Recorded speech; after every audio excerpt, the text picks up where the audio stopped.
So hello everyone, मेरा नाम सौरभ है और आज मैं आप सबके सामने लेके आया हूँ सीए फाइनल लॉ का एक क्वेश्चन है जो कि बेस्ड है फ्रॉडलेंट प्रेफरेंस। मतलब ये क्वेश्चन किस पे है? वाइंडिंग अप चैप्टर के ऊपर है। So without wasting any time let's get started with this question.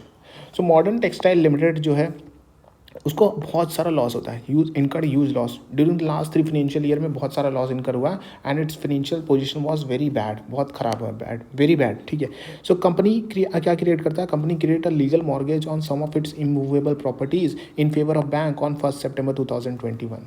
तो कंपनी क्रिएट करती है legal mortgage some of its immovable property पे, जो कि इन फेवर ऑफ बैंक के फेवर में ऑन 1 सितंबर 2021, in the hope that by keeping good faith with the bank it could get a further advance from the bank and same could be utilise to revive the company.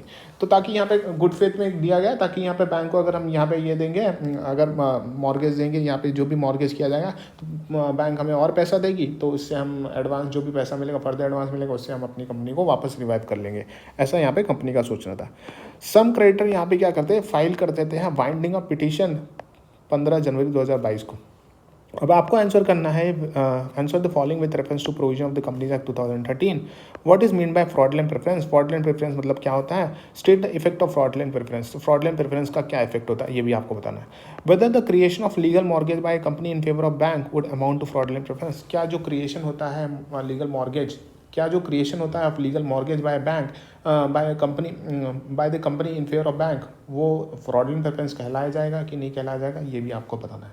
तो हम answer देख लेते हैं। तो fraudulent preference की अगर हम बात करते हैं तो section 328 of the companies act 2013 बताता है फ्रॉडलेंट प्रेफरेंस के बारे में। अकॉर्डिंगली अगर कंपनी ने अगर प्रेफरेंस दिया है किसी पर्सन को, कंपनी ने अगर प्रेफरेंस दिया है किसी पर्सन को who is one of the creditor, अगर कंपनी ने किसी को प्रेफरेंस दिया है ऐसे पर्सन को जो एक क्रेडिटर है कंपनी का, या फिर श्योरिटी है, या फिर गारंटर है ऑफ एनी डेट और other liabilities of the company. अगर वो क्या है? क्रेडिटर है या फिर श्योरिटी है या फिर गारंटर है ऑफ एनी डेट या फिर other liabilities of the company, and the company does anything or suffer anything done which has effect of putting that person to position.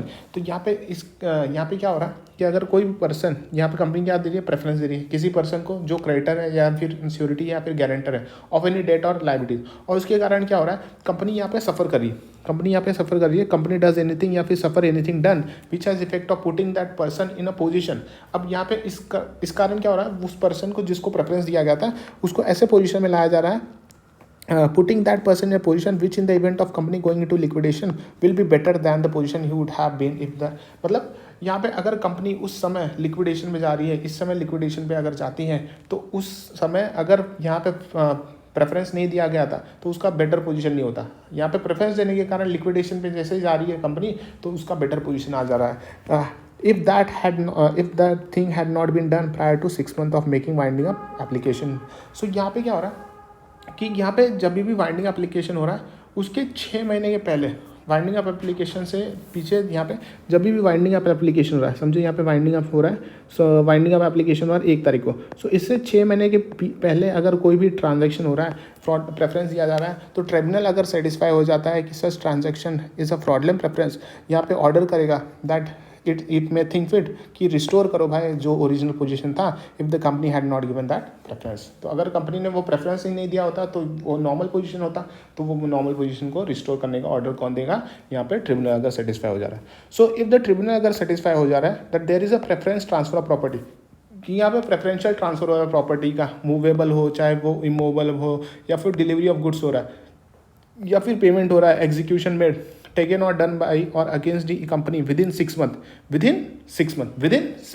before making winding of application। so यहाँ पे क्या हो रहा है? अगर tribunal satisfy हो रहा है कि there is a preference transfer of property, movable, immovable or any delivery of goods, payment execution done, taken or done by or against the company within 6 month before winding of application. So winding of application से 6 महीने पहले, अगर कोई भी यहाँ पे preference हो रहा है, चाहे वो ट्रांसफर ऑफ प्रॉपर्टी को लेके है, चाहे वो इमूवेबल प्रॉपर्टी या फिर डिलीवरी ऑफ गुड्स के लेके हो रहा है, तो ट्रिब्यूनल यहाँ पे ऑर्डर पास करेगी as it may think fit, declare such transaction as invalid और रिस्टोर कर देगा वो पोजीशन को, रिस्टोर करने का ऑर्डर देगा वो पोजीशन को।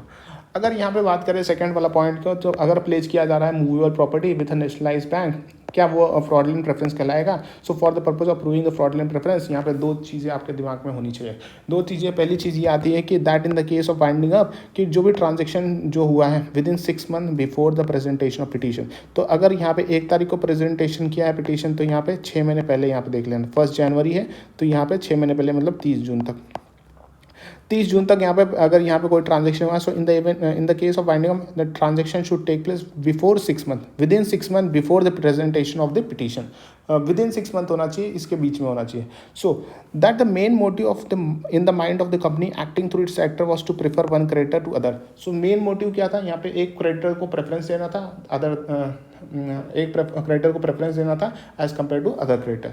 सो this placing a certain movable property or mortgaging immovable property with the bank is not a fraudulent preference. यहाँ पर फ्रॉडलेंट प्रेफरेंस नहीं माना जाएगा, क्योंकि it has been done in good faith, क्योंकि ये गुड फेथ में किया गया है। सो दैट लोन यहाँ पे लिमिट यहाँ पे इंक्रीज होगा, उसको ज़्यादा पैसा मिलेंगे, ज़्यादा एडवांस मिलेगा, तो अपनी कंपनी रिवाइव करेगा।